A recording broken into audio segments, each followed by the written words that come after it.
Madame la Présidente, Mesdames et Messieurs, chers amis iraniennes, Iraniens, Président du Comité parlementaire pour un Iran démocratique sous la législature qui vient de s'achever, je veux ici témoigner, au nom de l'ensemble de mes collègues,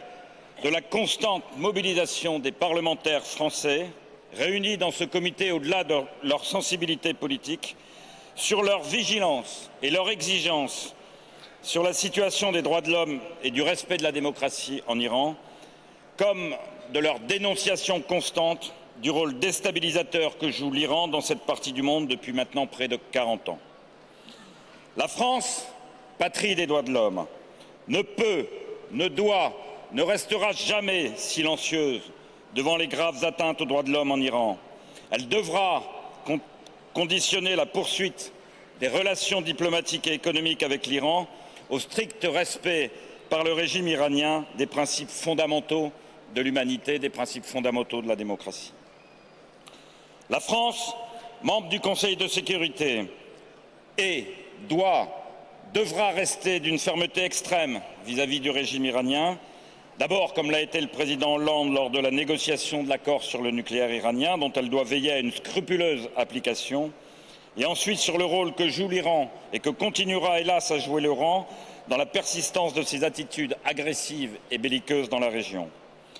On ne dira jamais assez le rôle historique du régime des Mollahs dans le développement du terrorisme depuis 1979, jusqu'au soutien aujourd'hui qu'il accorde au régime sanguinaire de Bachar el-Assad en Syrie et dans les autres foyers de tension dans la région. Le nouveau ministre des Affaires étrangères, Jean-Yves Le Drian, s'est déclaré le 29 juin préoccupé par les tests balistiques développés par l'Iran et a surtout affirmé que l'Iran doit respecter l'intégrité et la souveraineté complète de ses voisins. Il s'est donc clairement exprimé sur ce point, nous le soutiendrons, mais nous serons d'une extrême vigilance sur la position de la diplomatie française. Le comité parlementaire pour un Iran démocratique poursuivra dans cette nouvelle législature son action pour exiger du gouvernement français des positions, une attitude ferme et claire sur les droits de l'homme, comme sur l'attitude de l'Iran dans la région.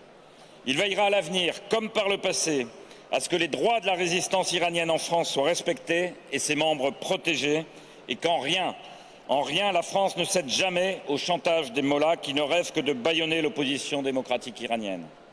Pour ma part, à la place qui est désormais la mienne, je serai toujours à vos côtés pour exiger du gouvernement français une politique d'extrême fermeté vis-à-vis du régime iranien actuel, pour soutenir les objectifs démocratiques défendus par Mariam Rajavi et la résistance iranienne, pour instaurer les droits de l'homme en Iran, la paix en Iran et au Moyen-Orient et la démocratie pour un Iran libre et démocratique. Vive l'Iran libre et démocratique et vive la France.